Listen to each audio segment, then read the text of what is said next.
دوستوں، موجودہ دور میں سقراط کی کوئی تصنیف موجود نہیں، تاہم اس کے نظریات آج بھی مشہور ہیں۔ سقراط کے چند افکار و نظریات آپ کو بتاتے ہیں۔ سقراط کے نزدیک روح حقیقی مجرد ہے اور جسم سے جدا ہے۔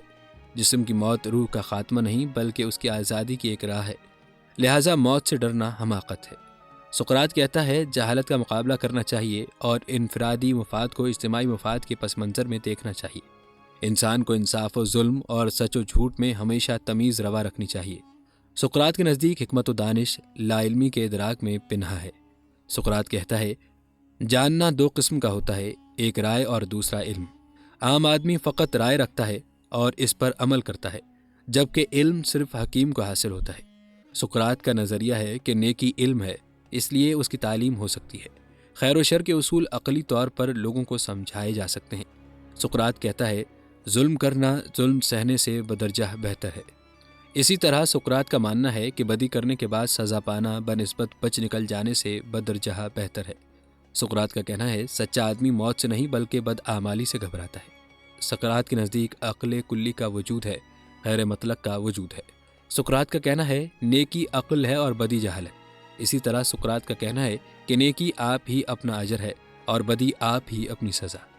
دوستوں، سقراط کے بارے میں روایات یہ بتاتی ہیں کہ وہ کبھی بھی اپنے شہر سے باہر نہ گیا تھا۔ اسے اپنے شہر اور ملک سے انتہائی محبت تھی۔ وہ ایک دفعہ اپنے دوست زینوفن کی دعوت میں گیا تو اس دعوت میں بہت سے امراء اور خوبصورت نوجوان بھی تھے۔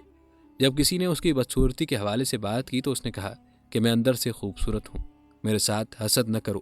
دراصل یہ اس کا مزاحیہ انداز تھا۔ اس طرح ہم کہہ سکتے ہیں کہ سقراط کی ذات میں مزاح کا پہلو بھی نمایاں تھا۔ زینوفن کا کہنا ہے کہ سقراط علوم سائنس کا آقا ہے۔ ہر کوئی جانتا تھا کہ اس کا قول اور عمل غیر مقدس نہیں ہے۔ سقراط خدا کی موجودگی کے بارے میں کہتا ہے کہ کائنات میں بکھری ہوئی فطرت میں وہ موجود ہے۔ اس کا کہنا تھا کہ خدا انسان کی روح میں رہتا ہے۔ اس کا کہنا تھا کہ میں عقیدے کی بجائے علم پر یقین رکھتا ہوں۔ نیک عمل میں خدا کی ذات موجود ہوتی ہے۔ دوستوں، یاد رہے کہ سقراط وہ خوش قسمت ترین انسان ہے جسے فادر آف فلسفی کہا جاتا ہے، یعنی اسے فلسفے کا سب سے بڑا استاد یا باپ کہا جاتا ہے۔ سقراط ایسے کیا سوالات پوچھ رہا تھا کہ جس کا انسانی تاریخ پر اب بھی بہت بڑا اثر ہے۔ سقراط کہتا ہے کہ وہ انسان جو شک کرتے ہیں، جو سوال اٹھاتے ہیں، حقیقت میں وہی انسان ہیں جو اپنے آپ کو سچائی کے راستے پر ڈالتے ہیں۔ وہ کہتا ہے کہ جب انسان شک کرتا ہے تو پھر وہ سوال کرتا ہے، اس سوال کے نتیجے میں جواب ملتا ہے اور پھر اس جواب سے مزید سوال پیدا ہوتے ہیں جو مزید جواب دیتے ہیں۔ اس طرح انسان سچائی کی جدوجہد کے سفر پر چل نکلتا ہے اور کبھی نہ کبھی وہ سچائی کو تلاش کر لیتا ہے۔ سقراط کے مطابق انسان وہ ہے جو مسلسل سچ کی جدوجہد میں سفر جاری رکھے اور اس سفر کے دوران وہ سوال و جواب کا سلسلہ جاری رکھے۔ سقراط کہتا ہے کہ دنیا کے ہر فلسفر کا بنیادی کام یہ ہے کہ وہ اپنے سماج، تہذیب، روایات اور کلچر پر سوالات اٹھائے۔ سب سے اہم بات یہ ہے کہ پہلے وہ یہ تمام سوالات اپنے آپ سے کرے۔ جب کوئی اپنے آپ سے سوال ہی نہیں کرے گا تو اسے جواب کیسے ملے گا؟ سقراط کہتا ہے کہ جو میں نہیں جانتا سوچتا ہی نہیں کہ میں جانتا ہوں، لہٰذا اس بارے میں سوال کرتا ہوں۔ سچائی اور گہرائی تک پہنچنے کی پہلی کوشش کا نام ہی یہی ہے کہ سوال کیا جائے۔ دوستوں، روایات بتاتی ہیں کہ سقراط نے اپنے زمانے میں بنیادی اخلاقی اصولوں اور قوانین پر سوالات اٹھائے۔ اس نے اپنے سماج کے نوجوانوں سے سوال کیا کہ اچھائی کیا ہے، علم کیا ہے، دانائی کیا ہے، بہادری کیا ہے اور انصاف کیا ہے۔ وہ اپنے زمانے کا انتہائی ذہین و فطین انسان تھا، لیکن ہمیشہ اپنے بارے میں یہ کہا کرتا تھا کہ میں صرف ایک بات جانتا ہوں کہ میں کچھ بھی نہیں جانتا۔ جب بھی وہ کسی سے ملتا تھا تو اس طرح بات کرتا تھا کہ جیسے اسے کچھ معلوم نہیں۔ وہ ہمیشہ دوسرے انسان سے سوال کر کے اس سے اس کا نقطہ نظر پوچھتا تھا، پھر اسی کے نقطہ نظر کے بارے میں سوال کرتا تھا۔ وہ ہمیشہ کہا کرتا تھا کہ وہ تو صرف سوال کرنا ہی جانتا ہے۔ وہ کہتا تھا کہ انسان کے ذہن میں جو خیال ہے وہ اس خیال کو پیدا کرنے میں اور اسے نکھارنے سنوارنے میں انسان کی مدد کر سکتا ہے۔ سقراط کے فلسفے کا بنیادی تصور یہ تھا کہ اچھائی صرف علم ہے اور علم حاصل کرنا ہی زندگی کا مقصد ہے۔ علم بذات خود ایک بنیادی اور اچھی چیز ہے۔ وہ کہتا تھا کہ جو زندگی علم حاصل کرنے میں گزاری جائے حقیقی معنوں میں وہی زندگی ہے۔ علم والی زندگی انسان کو خوشی دیتی ہے، اسے سکون اور اطمینان فراہم کرتی ہے۔ اس کا کہنا تھا کہ دولت اور شہرت کے پیچھے بھاگنا مصنوعی سرگرمی ہے، انسان کی زندگی کا اصل مقصد علم حاصل کرنا ہے۔ دوستوں، سقراط کہتا ہے کہ کوئی بھی انسان جان بوجھ کر برا کام نہیں کرتا۔ انسان برائی کا کام اس لیے سر انجام دیتا ہے کہ وہ علم سے محروم ہے۔ بنیادی طور پر جاہل انسان ہی برائی کا کام کرتا ہے۔ علم انسان کو اچھائی کی طرف لے کر جاتا ہے۔ وہ کہتا ہے کہ کسی سماج یا ریاست میں برائی نظر آئے تو اس کا حل یہ ہے کہ تمام انسان علم کے راستے پر آ جائیں۔ اس کا حل یہ ہے کہ انسان علم حاصل کرنا شروع کر دے۔ سقراط کے مطابق علم سے تمام سماجی برائیاں ختم ہو جاتی ہیں۔ دوستوں، روایات بتاتی ہیں کہ سقراط کے ان سوالات کی وجہ سے قدیم یونان کی شہری ریاست ایتھنز میں نوجوان سوالات اٹھانا شروع ہو گئے تھے۔ سقراط کا اثر و رسوخ بڑھنے لگا تھا۔ سقراط کے ان باتوں کی وجہ سے اس زمانے کے ایتھنز کی سیاست پر بھی اثر پڑ رہا تھا۔ سقراط نے جب اپنے زمانے کے اصولوں، قوانین، مذہب اور رسم و رواج پر سوال اٹھائے اور انہیں غلط کہا تو اس پر اسے سزائے موت سنا دی گئی۔ اس پر الزام یہ تھا کہ وہ یونان کے نوجوانوں کو گمراہ کر رہا ہے۔ اس پر الزام یہ تھا کہ وہ یونان کے مذہب پر سوال اٹھا رہا ہے۔ اس پر الزام یہ لگایا گیا کہ وہ یونان کی بنیادی روایات کو چیلنج کر رہا ہے۔ ایتھنز کی شہری ریاست کو خطرہ پیدا ہو گیا کہ اگر سقراط کو کھلی چھوٹ مل گئی تو وہ نوجوانوں میں انقلاب برپا کر دے گا، جس سے اشرافیہ اور مذہبی ٹھیکیداروں کی حکومت کا خاتمہ ہو سکتا ہے۔ روایات بتاتی ہیں کہ ریاست کی طرف سے سقراط پر الزام لگایا گیا کہ وہ قدیم یونان کے دیوتاؤں کا مخالف ہے اور ان کے خلاف نوجوانوں کو بھڑکاتا ہے، جس سے نوجوان دیوی دیوتاؤں سے رشتہ توڑ رہے ہیں۔ ریاست کی طرف سے سقراط کو غدار اور کافر قرار دیا گیا اور اس طرح اس کا ٹرائل شروع ہوا۔ اب عدالت لگ چکی تھی، چاروں اطراف نوجوان تھے، درمیان میں سقراط کھڑا تھا۔ سقراط سے کہا گیا کہ وہ یہ تمام الزامات کو تسلیم کرے اور معافی مانگے۔ سقراط نے معافی مانگنے کی بجائے لوگوں کے سامنے قدیمی یونان کے قوانین، اصولوں، مذہب اور روایات کے خلاف سوالات اٹھانا شروع کر دیے۔ اس پر کورٹ کے جج سقراط پر بھڑک اٹھے۔ فیصلہ سنایا گیا کہ سقراط کو سزائے موت دی جاتی ہے۔ کہا گیا کہ یا تو وہ زہر کا پیالہ پی لے اور مر جائے یا پھر ایتھنز کو چھوڑ کر کہیں اور چلا جائے۔ اب وہ جیل میں تھا، چاروں طرف اس کے شاگرد تھے جو رو رہے تھے۔ اس کے ہاتھ میں زہر کا پیالہ پکڑا دیا گیا۔ کہا جاتا ہے کہ زہر کا پیالہ پینے سے پہلے اس نے خود اپنے آپ کو نہلایا، اس کے بعد جیل میں نہا دھو کر بیٹھ گیا اور آرام سے زہر کا پیالہ پی لیا۔ اس طرح اس کا انتقال ہو گیا۔ جب اس سے اس کے شاگردوں نے کہا کہ سقراط کسی اور علاقے میں چلا جائے تو زندگی کے آخری لمحات میں اس کا کہنا تھا کہ سچا فلسفر وہ ہوتا ہے جو علم سے پیار کرتا ہے اور موت سے خوف زدہ نہیں ہوتا۔ اس نے کہا، میرے پیارے شاگردوں، اگر میں کہیں اور بھی چلا گیا تو وہاں جا کر بھی سوال اٹھاؤں گا، پھر ریاست مجھے عدالت میں لے جائے گی اور ریاست کی عدالت وہی کرے گی جو اس وقت میرے ساتھ ہوا ہے۔ اس کا کہنا تھا کہ غلط روایات اور اصولوں کے خلاف موت کی قربانی دینا کوئی بڑی قربانی نہیں ہے۔ دوستوں، روایات کے مطابق سقراط کے آخری الفاظ یہ تھے کہ اس سزا کے نتیجے میں میری روح میرے جسم سے آزاد ہو جائے گی۔ مجھے امید ہے کہ ایسا کرنے سے یونان کی بیماریاں بھی ختم ہو جائیں گی۔ دوستوں، یاد رہے کہ سقراط دنیا کا وہ واحد فلسفر ہے جس نے علم کی خاطر جان قربان کر دی۔ اس کی اس عظیم قربانی کو انسانی تاریخ میں کبھی بھلایا نہیں جا سکے گا۔ سقراط کو فلسفی کا پہلا شہید ہونے کا بھی اعزاز حاصل ہے۔ دوستوں، یہ تقریباً 700 مربع میل اور 3.5 لاکھ نفوس پر مشتمل یورپ کی تاریخ میں پہلی جمہوری ریاست ایتھنز میں رونما ہونے والے اس المیہ کی کہانی ہے جس میں سقراط کو زہر کا پیالہ پینے پر مجبور کیا گیا۔ یہ 399 قبل مسیح کا عہد ہے، جب سقراط اپنی زندگی کی 70 بہانے دیکھ چکا تھا۔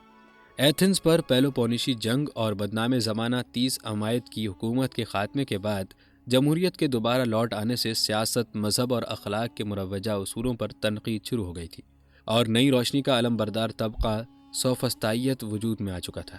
سوفسطائیت کے برعکس افلاطون نے 40 سال تک اکیڈمی میں فلسفے اور ریاضی کی تدریس کی ذمہ داری اٹھائی اور 81 سال عمر پائی۔ سقراط کی ساری حکمت کا نچوڑ یہ ہے کہ اپنے آپ کو پہچاننا نیکی ہے اور نیکی علم ہے۔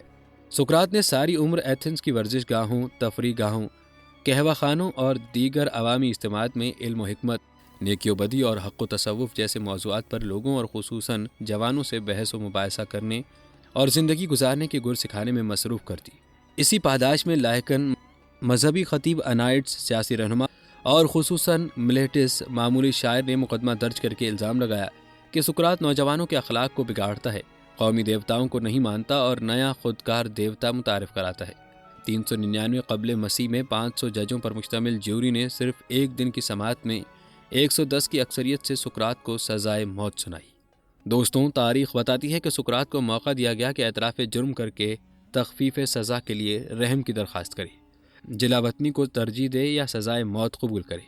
سقراط کی دیدہ دلیری قابل دید ہے کہ اس نے مطالبہ کیا کہ سرکاری خرچ پر ان کو معزز مہمان بنا کر ایوان بلدیہ میں رکھیں، یعنی کہ وہ اپنے اصولوں سے کسی قیمت پر پیچھے نہیں ہٹے۔ حالانکہ کریٹو نے جیل میں سقراط کو بہت سمجھایا کہ سزائے موت سے بچ کر کوئی اور راستہ اختیار کرے، مگر یہ سقراط کے اصولوں کے خلاف تھا۔ دوستوں، روایات بتاتی ہیں کہ سقراط کی قوت برداشت کمال کی تھی۔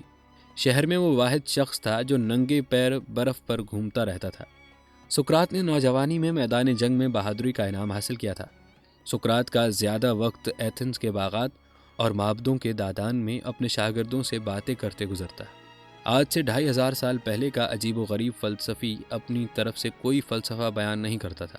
اس نے اپنے پیچھے کوئی کتاب تو کیا، 4 صفحوں کا کوئی چھوٹا سا مضمون بھی نہیں چھوڑا۔ وہ کچھ نہیں لکھتا تھا، اس کا اپنا کوئی فلسفہ نہیں تھا۔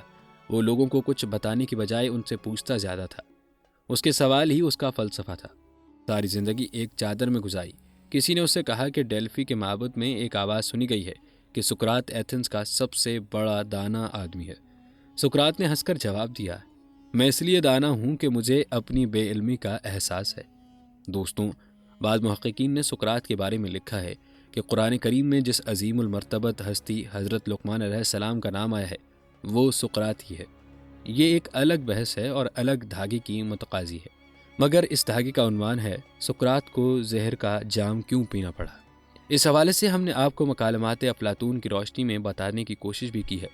آپ کو بتاتے چلیں کہ مکالمات افلاطون میں پہلے مکالمے کو چھوڑ کر باقی تمام تقریباً سقراط کی زندگی کے آخری ایام سے متعلق ہیں۔ سقراط پر ایتھنز کی عدالت نے جو الزامات لگائے تھے ان میں سر فہرست تھا کہ تم ہمارے نوجوانوں کو بہکا رہے ہو۔ کہا جاتا ہے کہ ایتھنز میں ان دنوں داناؤں کی بڑی قدر تھی۔ پروٹاگورس جیسے سوفسطانیوں سے سیکھنے کے لیے لوگ اپنے بچوں کو بھیجتے اور معاوضوں میں کھیت، گھر، سونا، گھوڑے، جانور، غرض کچھ بھی دینے کو تیار ہو جاتے۔ سقراط کو انہی دنوں ایک کاہنہ نے بشارت دی تھی کہ سقراط تم ایتھنز کے سب سے بڑے دانا ہو۔ سقراط کو کاہنہ کی بات پر یقین نہ آیا۔ اس نے فیصلہ کیا کہ وہ خود اس بشارت کی تحقیق کرے گا۔ وہ ایتھنز کے سارے بڑے بڑے داناؤں کے پاس گیا اور ان سے ایک خاص قسم کے طریقہ کار کے مطابق بحث کا آغاز کیا۔ وہ جہاں جاتا سامعین پر چھا جاتا۔ اس عمل سے ایتھنز کے نام نہاد دانا بھڑک اٹھے۔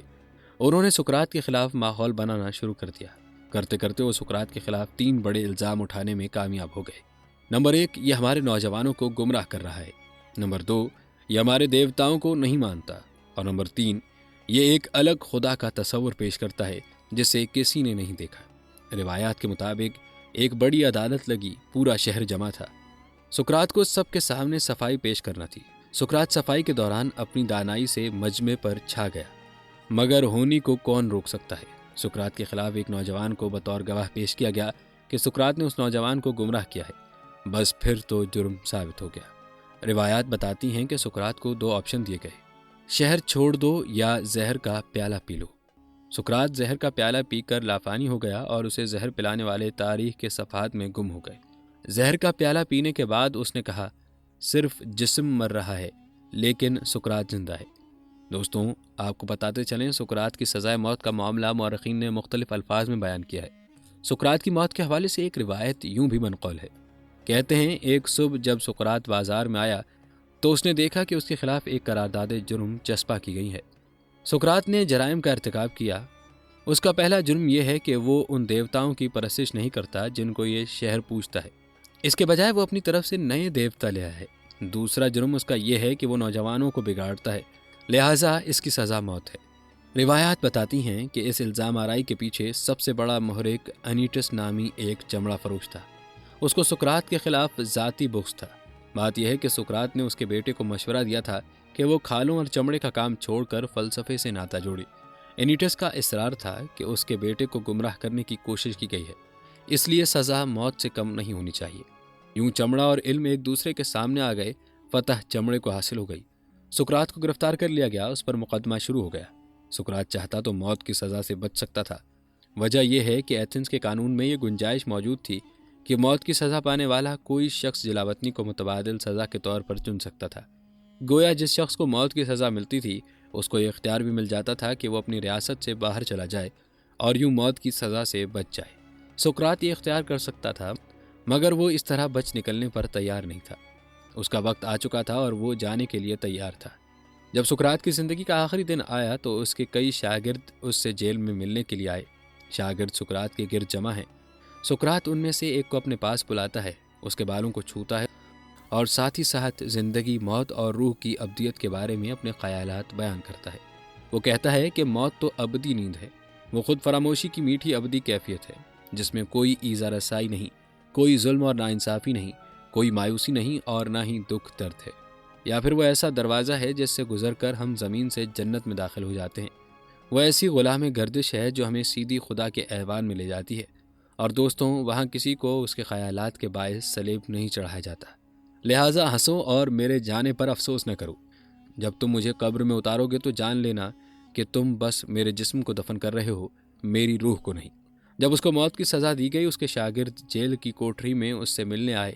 ایک شاگرد نے کہا، افسوس، ہمارے استاد کو بے گناہ مارا جا رہا ہے۔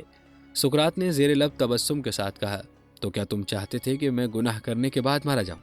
مرنے سے چند لمحے پہلے سقراط کے ایک شاگرد نے اس سے پوچھا، آپ کو کہاں دفن کیا جائے؟ سقراط نے جواب دیا، اگر میں تمہارے ہاتھ آ جاؤں تو جہاں جی چاہے دفن کر دینا۔ سقراط نے ہنستے ہوئے اپنے روتے ہوئے شاگردوں کے سامنے زہر کا پیالہ پی لیا۔ دوستوں، آپ کو بتاتے چلیں کہ سقراط کی موت کا یہ واقعہ ایتھنز میں 404 قبل مسیح پیش آیا تھا۔ بعض روایات یہ بتاتی ہیں کہ سقراط نے عدالت میں ججوں سے کہا کہ اگر آپ کا خیال ہے کہ میں سچائی کی تلاش ترک کر دوں گا تو میرا جواب یہ ہے کہ اے ایتھنز والوں، میری طرف سے شکریہ، مگر میں اللہ تعالیٰ کی تابعداری کروں گا جس نے بقول میرے مجھے سچائی کے لیے چن لیا ہے، اور جب تک سانس اور قوت باقی ہے میں اس فلسفے سے دستبردار نہیں ہوں گا۔ میں اپنی تبلیغ جاری رکھوں گا۔ میں نہیں جانتا موت کیا ہے، ہو سکتا ہے موت ایک اچھی شے ہو جسے میں ایک بری شے سمجھتا ہوں، اور نہیں میں اس سے خوف زدہ ہوں، مگر میں یہ بات سمجھتا ہوں کہ کسی کو اس کے فرائض سے روکنا برا رویہ ہے۔ یہ بھی ممکن ہے جسے میں برا سمجھتا ہوں وہ ایک اچھی شے ہو۔ روایات بتاتی ہیں کہ سقراط نے خود کہا، مجھے وہ سزا دی جائے جس میں عوام کا مفاد شامل ہو۔ کہتے ہیں سقراط کے ایک شاگرد نے جرمانے کا انتظام بھی کیا، لیکن سقراط نے نہ صرف انکار کر دیا بلکہ تقریر میں عدالت کا مذاق بنایا، جس پر عدالتی حکام مزید برہم ہو گئے۔ اب عدالت کو غصہ آ گیا اور سقراط کو ایتھنز کی سب سے بڑی سزا زہر پینے کی سزا سنا دی۔ اس نے یہ سزا بھی خوشی سے تسلیم کر لی۔ اس نے ججز سے کہا کہ اب میرا وقت جانے کا آ گیا ہے تاکہ تم لوگ زندہ رہ سکو۔ بعض روایات کے مطابق سقراط کو زنجیروں میں جکڑ کر 3 ہفتوں کے لیے جیل میں ڈال دیا گیا۔ اس دوران بھی سقراط نے دوستوں اور شاگردوں سے انتہائی پرسکون انداز میں ملاقاتیں جاری رکھیں اور انہیں ہمیشہ پرسکون رہنے کا مشورہ دیا۔ آخری دن جب اس کی بیوی تھیپی اور اس کا چھوٹا بیٹا اسے ملنے آئے تو سقراط بہت دیر ان کو گلے سے لگا کر روتا رہا، اور بعد میں قراتو سے کہا کہ انہیں گھر چھوڑ آئے تاکہ وہ اس کی موت کا منظر نہ دیکھ سکے۔ دوستوں، بعض روایات کے مطابق قراتو نے سقراط کو جیل سے بھگانے کا بھی انتظام کیا، مگر سقراط نے کہا کہ اسے ریاست کے قانونی ادارے نے سزا دی ہے اور اس پر ریاست کے قوانین کا احترام لازم ہے۔ آخری وقت میں وہ بستر سے اٹھا، پاؤں پہ بندھی زنجیر کو ہاتھ سے ہلایا اور اس درد کو محسوس کرنے لگا جو اسے بنا کسی جرم کے دیا گیا۔